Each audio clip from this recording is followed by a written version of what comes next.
government defines an apprenticeship as a job with training, which is sort of basically what it is. So 80% of your time is spent on the job in a workplace, and 20%, at least 20%, is what we call off the job. And that can seem like quite a lot. You're sort of thinking, gosh, 1 day a week off the job, but it can make up many different aspects. So it doesn't necessarily mean they're going to be physically away from work. They will spend some of that time potentially with a training provider, but also it might be that they're shadowing people in your organisation, they're attending meetings, they're networking, they might be working on their coursework. So there's lots of different ways we can make up that 20% off the job. It's hands-on experience and training plus vocational learning. So it's the complete package within an apprenticeship. The most important thing, I think, around these new apprenticeships, not the apprenticeships of old, is that they're employer-led. So they're very much about you as employers sort of working with the provider to make sure that it very much meets the needs of you and your organisation going forward. So they very much are employer-led. You can be any age, 16 plus. I don't think there's not an upper limit at all. So you can be any age when you start, and you can be brand new to an organisation, new employee that you employ as an apprentice, or they can be existing staff and you sort of put an apprenticeship wrapper around their role that they're on, or it could be people who are doing one particular role and then want to move and develop into a new career. So apprenticeships can meet all of that. You have to pay them at least the national minimum wage for an apprentice, which is £4.30 an hour, but Kirsty will touch upon that a bit more. But that is the minimum, it's not the maximum. So that's the wage you need to do for people who want apprenticeships. If they're 19 plus, then you can pay that for the first year, and then they go on to the national minimum wage generally. Next slide, please, Alice. Lovely, thank you. There were some questions as well about how are they funded and the levy and everything. So these new apprenticeships are funded by something called the levy, and any organisation, that be that a charity, public sector or Goldman Sachs, if they have a wage bill over £3 million, then they will pay a levy, 0.5% of that wage bill, into a levy pot, and that forms the levy that they will then use to pay for apprenticeships. So every large organisation usually has a levy pot. If you don't know who has that fund within your organisation, a good place to start would be, if you're in general practice, might be your practice manager or the CCG or the training hub. If you're in an NHS organisation, I would suggest it's usually sitting within perhaps HR, learning and development, and the same for social care as well if you're in social care. So there will be somebody within your organisation. You can use the levy fund if you have that. If your organisation doesn't have that, your wage bill is less than 3 million, then what we can do is we can try and source you a transfer from a large employer that has a levy pot, and that transfer will then pay for all the cost of the apprenticeship. In the case of the community health and wellbeing worker, the cost of that apprenticeship is £7,000. So it would pay the £7,000. That is just the educational costs. It doesn't fund any of the salary costs at all. So it's just the educational costs. If for whatever reason we are unable to provide and seek a levy transfer, then there is an opportunity for organisations to pay 5% contribution, and the government will then pay the 95%. So in this case, if I've done my maths correctly, I believe that is £350. So it would be £350 contribution, and the rest would be picked up by the government. So there's quite a few ways that things can be funded. Again, any questions, please speak to your apprenticeship lead. Next slide, please, Alice. Lovely, thank you very much. So I've mentioned here that if you're looking to do anything around apprenticeships, does your apprenticeship lead is normally if you're a large organisation, or you might have somebody within your training hub who can support you with that if you're in primary care. There are also people within the Talent for Care team that Kirsty and myself are part of. Our roles are relationship managers, and I support the Midlands, but there's people, 7 of us, I think, in all the various regions, and Kirsty will show that at the end. So we can support you with the levy transfer. Ideally, we would like to see that levy transfer if you quite want to come from your local area, your STP or ICS. What we don't want is those funds to not be utilised within the NHS. So ideally, we recommend that you seek a levy transfer there first. But again, if we're not able to find anything, we are currently working as well with some external organisations, and we've been very successful with the food and drink manufacturing sector, and we've been able to sort of receive some funds from them for various apprenticeships. Next slide, please, Alice. There you go. And this is just a slide of the transfers that we've been able to do so far. I don't know if you can see, but 2 notable ones on there. We had some money transferred from Morrison's, the large supermarket retailer. 2.1 million went to the Yorkshire Ambulance Service. We've had 300,000 from Coca-Cola into London Ambulance Service, but we've also done nurse associates into a GP practice in Staffordshire, pharmacies technicians into a GP practice in Leicester. So lots of different organisations have been receiving transfers through the service that we're looking to provide. There is also now a new pledging service coming in through the government, which hopefully will make it easier as well for us to seek transfers for you. So we're hopeful we're going to be able to support you in that way. I'm now going to pass on to Kirsty, who's going to talk through the remaining part of the slides. Thanks, Liz. Right, next slide, please, would be lovely. Thanks. Lovely. Okay, so I just wanted to say something about the additional roles reimbursement scheme, because those of you who work in primary care particularly should know about this, have heard about this as a way of funding roles and a way of transforming primary care delivery. And as you may or may not know, there is only one apprenticeship that's currently eligible under that scheme. So that's the trainee nursing associate. So currently, the community health and wellbeing worker isn't fundable through the ARS roles. But I just wanted to mention that as a team, we're really proactively talking to colleagues within HEE and within Department of Health and Social Care about whether there is any flexibility on that. So that may be something that isn't available now, but it may be coming forward in the future as a way of funding salary or other costs around the apprenticeship as well. Next slide, please. So just a word about pay. Liz had touched on that before. There is a legal minimum wage that is £4.30 an hour. That's the national minimum wage for apprentices. But as I've said in the slide, most NHS employers pay above this, many pay significantly above this. So many employers within the NHS pay about 70% of the wage for the band.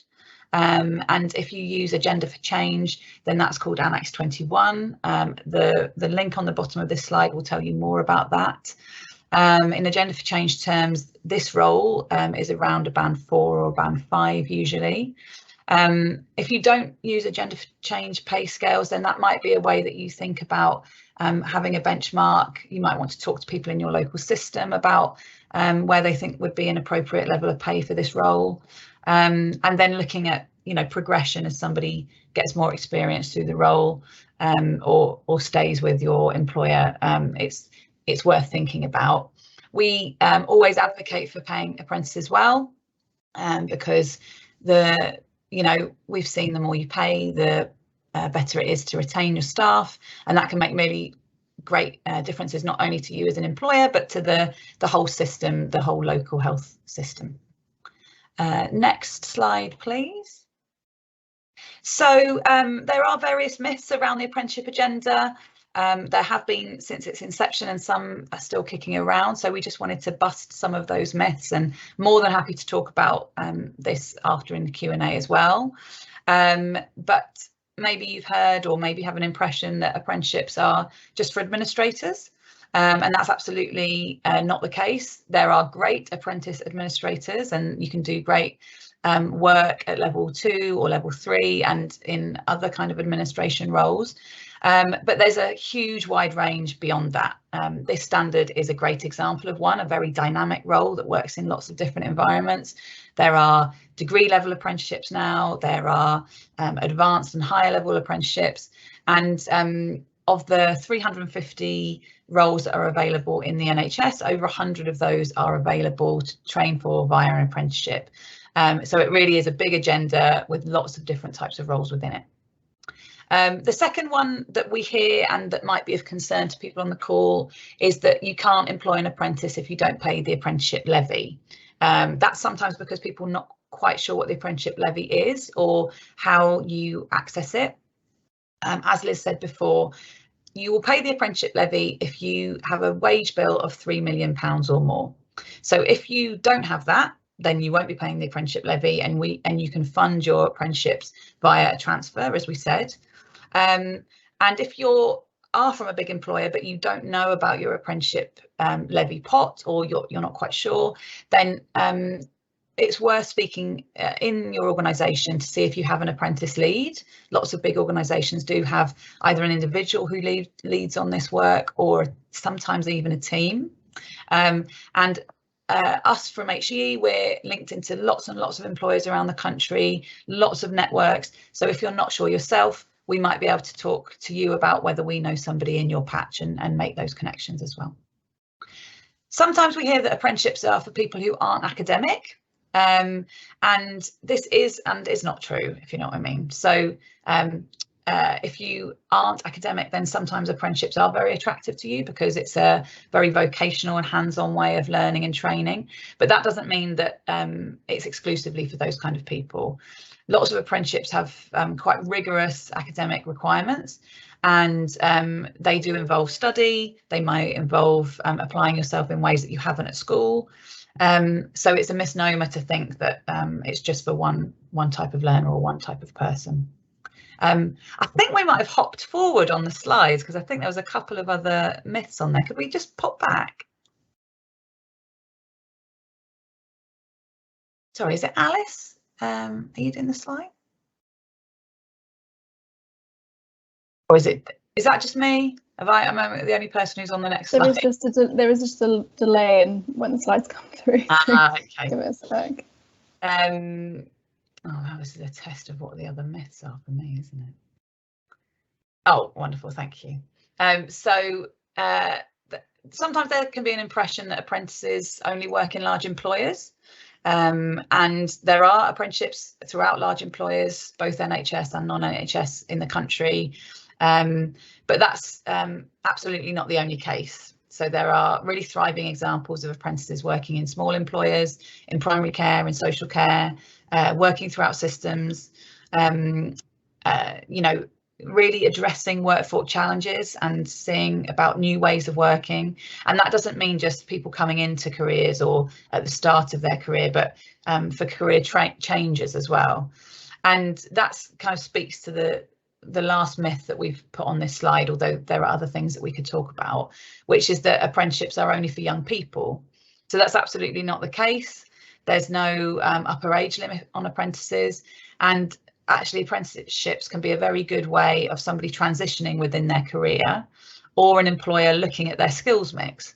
So for instance, I'm very lucky to be on the judging panel for the National Apprenticeships Awards this week. We've been looking at all different people from across the country, and I've been reading great examples of people who were doing one kind of role and then at 40 or 50 wanted to change their career and are doing that via an apprenticeship. And that can really help when you look at the kind of people you've got in your organisation and the type of skills you need in your organisation.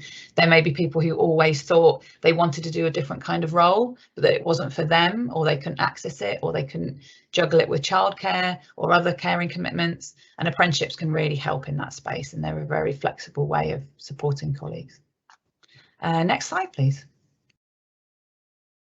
So some other things that are useful to know about apprenticeships. So as part of an apprenticeship, lots of people gain what's called functional English and maths skills. So for instance, if you didn't get a grade C or a grade 4 at GCSE at school in these subjects, then studying them will be part of your apprenticeship.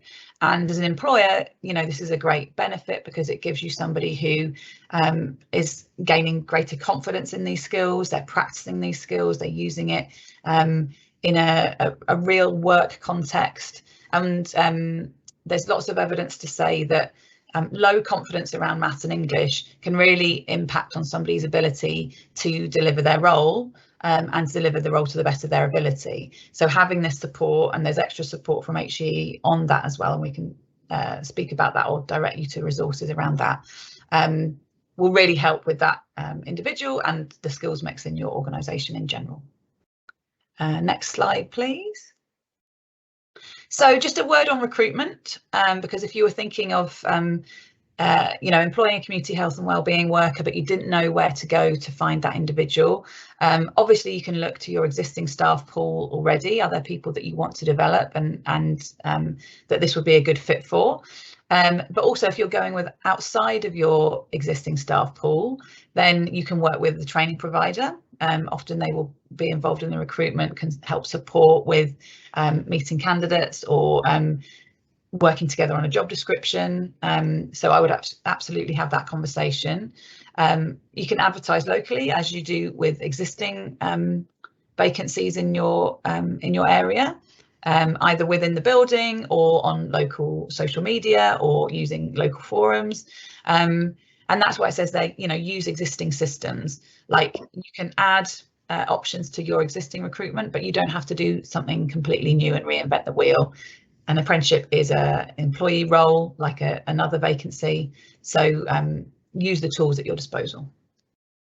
Next slide, please.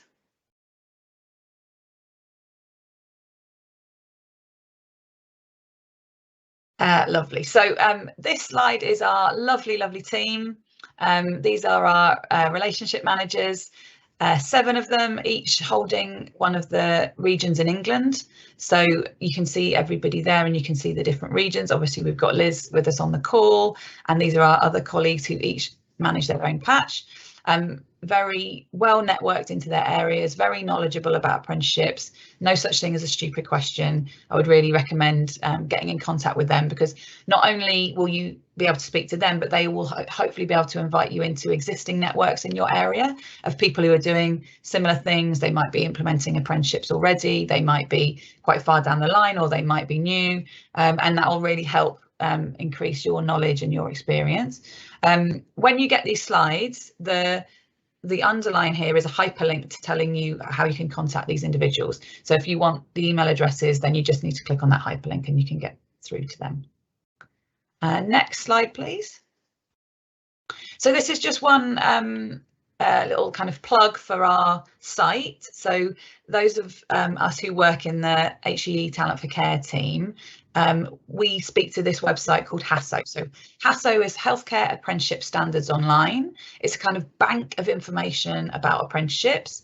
This screen grab that you have here on this slide is our toolkit, which, as you can see, has all different information about apprenticeships, from organisational strategy to more details about funding, to more details about how you can cost up the price of the apprenticeships. Lots and lots of information in there, and might be really useful to spend 10 minutes just having a look through. I also just wanted to say there's a newsletter that comes out every week on a Thursday around apprenticeships, and it's really helpful, bite-sized pieces of information, very digestible. And signing up to that, I think, would be really helpful, because not just for this standard and all the updates on this standard, but if there's any other types of apprenticeships that you're interested in, then it can really help your knowledge in that way. Liz and I are